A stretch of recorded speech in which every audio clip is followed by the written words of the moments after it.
Olá, muito boa tarde a você. Acompanhe agora os principais destaques do F1 desta quarta-feira, dia 14 de janeiro.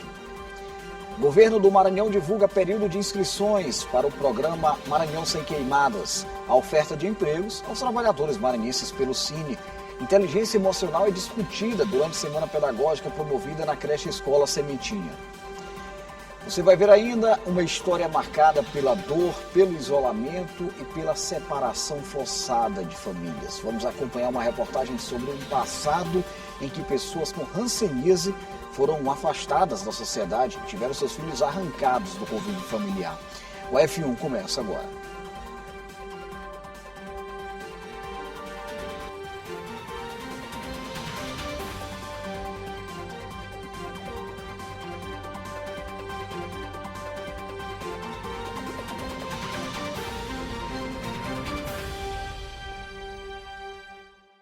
Na creche Escola Sementinha, instituição de ensino mantida pelo grupo de esposas de deputados do Maranhão, a semana pedagógica segue fortalecendo a formação continuada dos educadores. Um dos destaques da programação é a inteligência emocional, apontada como ferramenta fundamental para o desenvolvimento pessoal e profissional dos professores. A Semana Pedagógica da Escola Sementinha segue com uma programação voltada à formação continuada dos educadores. Entre os temas abordados, a inteligência emocional ganha destaque como ferramenta essencial para o desenvolvimento pessoal e profissional dos professores. Uma temática extremamente importante para qualquer ser humano, para qualquer profissional e, sobretudo, para quem trabalha com vidas. Reconhecer seus próprios sentimentos, emoções, saber como lidar de forma equilibrada, são aspectos e exercícios que precisamos buscar. E fomentar isso na nossa equipe pedagógica, para que cada pessoa se identifique, se reconheça e saiba como proceder diante de cada situação do cotidiano, lidando com as suas próprias emoções. A palestra foi ministrada pela especialista em liderança e gestão Tereza Gomes, que trouxe reflexões sobre o reconhecimento, o controle das emoções e a importância do autoconhecimento no ambiente educacional. Esse treinamento ele tem como objetivo desenvolver as habilidades emocionais das educadoras, na medida em que ele reduz qualquer tipo de reatividade, ele ajuda no equilíbrio emocional, como também trazendo mais clareza sobre as decisões e escolhas no cotidiano de cada educador. Durante o encontro, os educadores participaram de momentos de escuta, troca de experiências e atividades que reforçam a importância de saber lidar com sentimentos, tanto na sala de aula quanto na vida pessoal. A importância é sempre nos conhecer melhor, fazer uma autoavaliação, para ver o que a gente está pecando, o que ainda falta melhorar dentro da gente. E aí, com isso, no cotidiano, a gente poder praticar isso, né? Não deixar passar e sempre estar buscando o melhor para a gente. A programação da Semana Pedagógica inclui ainda palestras sobre inteligência artificial aplicada à prática docente e planejamento de competências, fortalecendo a preparação dos profissionais para o ano letivo, reforçando o compromisso da creche Escola Sementinha, mantida pelo GEDEMA, Grupo de Esposas dos Deputados do Maranhão, com a formação integral dos seus educadores. Semana de muita preparação lá na Sementinha. O início do ano letivo começa logo.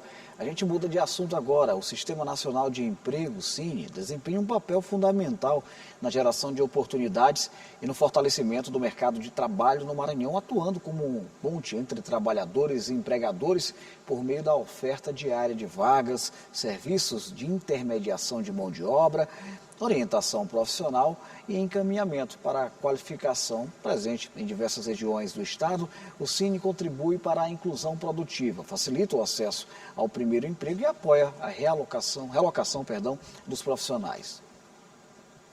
Começar um ano de emprego novo é um sonho de muita gente e uma realidade para Leiliane. Ela trabalha com vendas e, por meio do Cine, Sistema Nacional de Emprego, está se recolocando no mercado de trabalho. No ano novo, a gente espera muitas coisas que venham retornos bons para a gente. Graças a Deus, né, saí de um, já estou indo para outro, graças a Deus. Então, minha expectativa é de um 2026 superando todos os anteriores. Então começou com o pé direito esse ano, né? Comecei. Assim, a gente pensa que, algumas coisas a gente pensa que vem, porque aconteceu isso, você não vai ter o retorno. Mas muitas a gente se engana, porque Deus tem um propósito para a gente mais na frente. Ela é um bom exemplo de como o mercado de trabalho no Maranhão está aquecido. Ainda faltando consolidar os dados de dezembro, o Estado encerrou o mês de novembro de 2025 com saldo positivo de 2.414 empregos formais, conforme dados do novo Cadastro Geral de Empregados e Desempregados, o novo CAGED. O secretário de Estado do Trabalho e Economia Solidária detalhou o bom momento do mercado. O prognóstico que nós fizemos no começo do ano, ele se confirmou. É tanto que esse ano nós conseguimos dobrar o número de empregabilidade que o Estado teve. Nós tivemos no ano de 24 em torno de 16 mil novos postos de trabalho e temos agora em 2025, faltando dezembro ainda a ser apurado, só até no mês de novembro, nós temos o dobro do número de vagas, mais do dobro do número de vagas que tínhamos. De acordo com os dados do CAGED, o Maranhão registrou 21.754 admissões e 19.340 desligamentos. Os números de novembro consolidaram uma sequência de 11 meses consecutivos com saldo positivo na geração de emprego. No ano passado, o setor de comércio foi o responsável pela criação do maior número de vagas no estado. Foram mais de 1.300 vínculos formais. E isso deverá se repetir em 2026. Esta é a expectativa do mercado e do secretário, que aponta novos investimentos no estado que devem impactar de forma positiva na geração de novos postos de trabalho. Esse ano nós teremos a instalação da State Grid lá no município de Graçaranha, que vai impactar no mercado de trabalho como a Impasa impactou ano passado com suas 2.500 empregados que colocou no mercado e a permanência quando eles entraram em fase operacional, de mais 700 e poucos, quase 800 trabalhadores de maneira direta, fora os empregos indiretos que estão sendo gerados lá em Balsa, mudando inclusive a planta industrial do Maranhão, que estava submetida apenas a São Luís, em função do porto, e a Imperatriz, em função das atividades de curtume, de frigorífico e de móveis. E ainda lembrando que em 2026 teremos Copa do Mundo e com o Carnaval Maranhense se tornando uma das maiores festas do país e o São João, que já vem atraindo cada vez mais turistas ao estado, o mercado de trabalho no estado deverá permanecer aquecido durante todo o ano.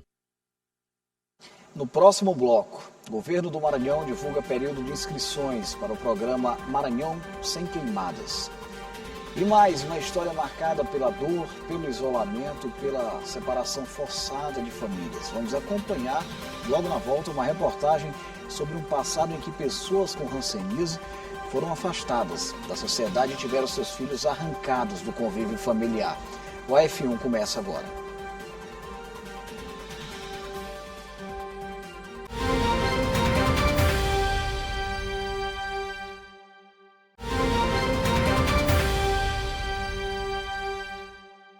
Com foco na prevenção e no combate aos incêndios florestais, o governo do Maranhão abriu as inscrições para a 7ª edição do programa Maranhão Sem Queimadas, uma iniciativa da Secretaria de Estado do Meio Ambiente que mobiliza municípios de todo o estado, fortalece as ações locais com capacitações, orientações técnicas e suporte operacional e reforça o compromisso com a proteção dos ecossistemas e a segurança das comunidades maranhenses.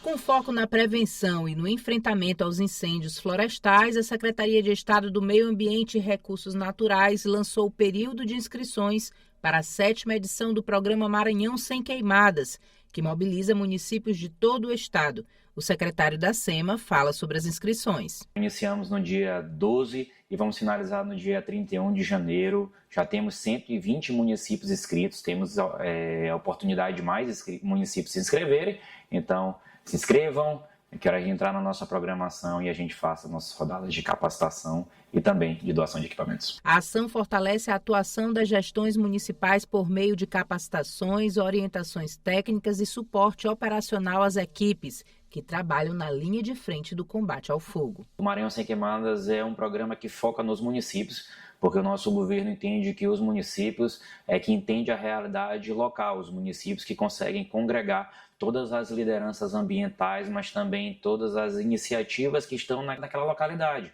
Então é um programa municipalista, um programa que traz as secretarias municipais de meio ambiente para o norte da gestão ambiental, tudo isso fazendo de forma alinhada com a sociedade civil, porque a gente consegue atingir o bem comum, que é proteger o nosso meio ambiente. O programa Maranhão Sem Queimadas integra as políticas ambientais e reafirma o compromisso do governo do estado com a proteção dos ecossistemas e a segurança das comunidades maranhenses. E o período chuvoso aí tende a amenizar esse problema. Por falar em chuva, a gente vai chamar a Paula Torres, que tem a previsão do tempo para as regiões do estado do Maranhão. Ô Paula, boa tarde, é com você.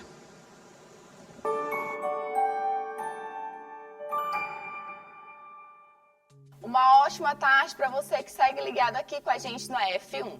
A quarta continua quente em todo o estado, então vamos conferir a previsão. Em São Luís, a tarde segue com sol, entre muitas nuvens, e chance de pancadas rápidas de chuva, principalmente no fim da tarde. As temperaturas seguem entre 25 e 32 graus, então o calor continua firme. Em Imperatriz, o calor segue forte, com sol aparecendo entre nuvens e possibilidade de chuva isolada no fim da tarde. Os termômetros continuam marcando entre 24 e 34 graus. Em Bacabal, o tempo permanece abafado, com céu variando entre sol e nuvens e chance de chuva rápida. A máxima segue na casa dos 33 graus. Então, o resumo da tarde, calor predominando, nuvens carregadas se formando e pancadas rápidas em alguns pontos. Então é isso, a gente se reencontra amanhã.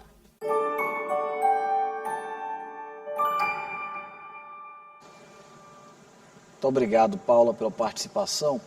Uma história marcada pela dor, pelo isolamento e pela separação forçada de famílias.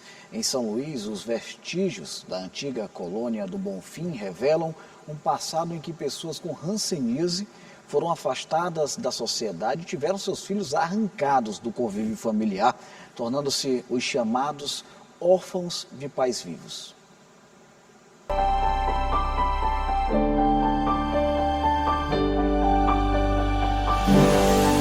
Estes imóveis são vestígios do que existiu aqui no passado. A partir de 1937, uma cidade foi praticamente construída para receber pessoas acometidas pela hanseníase, na época chamada de lepra. Na colônia do Bonfim, elas foram isoladas, deixaram para trás família, o trabalho e a vida que conheciam. A localização foi estratégica, um local distante do centro de São Luís e de difícil acesso. Apenas se podia chegar aqui por meio de embarcações. E mesmo que fosse de fácil acesso, ninguém queria vir para cá, porque aqui estavam as vidas isoladas pelo medo e pelo preconceito. Na antiga colônia ainda vivem alguns pacientes daquela época, seus familiares que herdaram os imóveis e outras pessoas que chegaram depois. Mas o que permanece é a história, marcada não apenas pela doença, mas pela dor de pais e filhos impedidos de conviver. Como viviam na colônia, os pacientes se relacionavam ou já eram casados e aqui tinham filhos. Mas quando nasciam, os bebês eram afastados de seus pais e levados para um educandário, se tornando órfãos de pais vivos. Muitos passaram anos sem ter o privilégio de estar em família. A parteira era sadia. Pai e mãe não tinham o menor contato com o bebê. Quando esse bebê era extraído do útero da mãe, esse bebê era levado incontinente para o educandário Santo Antônio. Já tinha um papelzinho com o nome que ele tinha que ser batizado, e ia lá para o educandário Santo Antônio. Foi assim com seu Flávio. Nascido na colônia, foi levado ao educandário logo após o parto e só reencontrou os pais aos 16 anos. Tanto o pai quanto a mãe de Flávio tinham hanseníase. Hoje, aos 84 anos, ele relembra o primeiro encontro e as restrições impostas naquele período. A gente veio visitar aqui, nessa idade, eles organizaram uma caravana lá para visitar os pais, lá no educandário Santo Antônio. Então a gente era submetido a uma junta médica. Se tivesse um arranhãozinho, você não vinha. Imagine você, por exemplo, 16 anos, que você não vê pai e mãe A primeira vez que você vai ver seu pai e sua mãe, você tem que manter uma distância, mais ou menos de 1,5 metro. Benção meu pai, benção minha mãe, Deus lhe abençoe, e pronto. Abraço nada, calor humano nada, e a gente voltava para o candidato com a mesma frustração. O isolamento foi determinado pelo governo estadual na década de 1930 e durou cerca de 40 anos. A separação dos filhos estava prevista em lei federal, medidas consideradas de segurança sanitária à época, mas que deixaram marcas profundas. Apesar da separação, seu Flávio também foi diagnosticado com hanseníase. Em 1962, aos 16 anos, voltou à colônia para tratamento. Teve sequelas permanentes, mas hoje é considerado curado e continua morando no local. Parte dessa história está preservada no Memorial Domingas Ferreira Borges, que leva o nome de uma moradora que chegou à colônia aos 11 anos e permaneceu até o fim da vida. Em um dos cômodos estão registros das crianças afastadas dos pais, conhecidas como Filhos do Bonfim. Entre eles, um dos mais marcantes, o de Sônia Maria, que enviou aos pais uma foto e uma carta se apresentando como o anjo chorão pela saudade que sentia. O documento é de janeiro de 1969. Como meio de reparar os danos causados a milhares de pessoas, uma lei federal de 2007 concedeu pensão alimentícia a quem passou por essa política de segregação. Mais recente, em 2023, uma nova lei ampliou esse direito aos filhos separados de seus pais, que cedeu o pagamento de um salário mínimo de forma vitalícia, pago pelo INSS como forma de reparação histórica. E essa lei acaba por ser uma reparação histórica com as pessoas com hanseníase e reconhecem também a violação de direitos humanos, a desestruturação familiar, econômica, financeira, social, psicológica, emocional de todas essas partes envolvidas. No Memorial da Colônia do Bonfim estão reunidos dossiês com documentos de moradores que viveram essa realidade. O objetivo é identificar e assegurar o direito à reparação para quem ainda não foi contemplado. Muitos seguem aguardando o reconhecimento. Atualmente, o local ainda abriga o Hospital Aquiles Lisboa, referência no tratamento de hanseníase no estado. Ao redor permanecem casas, capela e igreja que ofereceram amparo espiritual a quem enfrentou décadas de incertezas e separações. A Colônia do Bonfim mudou de nome, mas as paredes que resistem guardam lembranças de famílias interrompidas e de crianças privadas do convívio familiar. O capítulo doloroso dos chamados órfãos de pais vivos.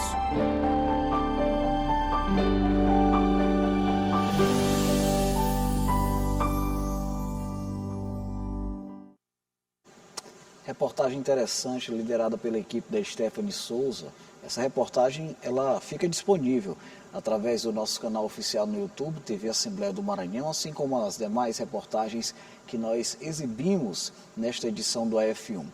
Eu encerro aqui nosso telejornal de hoje, agradecendo a sua companhia, desejando uma excelente tarde e destacando que às 6 da tarde tem mais informações do Parlamento Maranhense no nosso AF2 com Eli Coelho, Assembleia em Foco, segunda edição.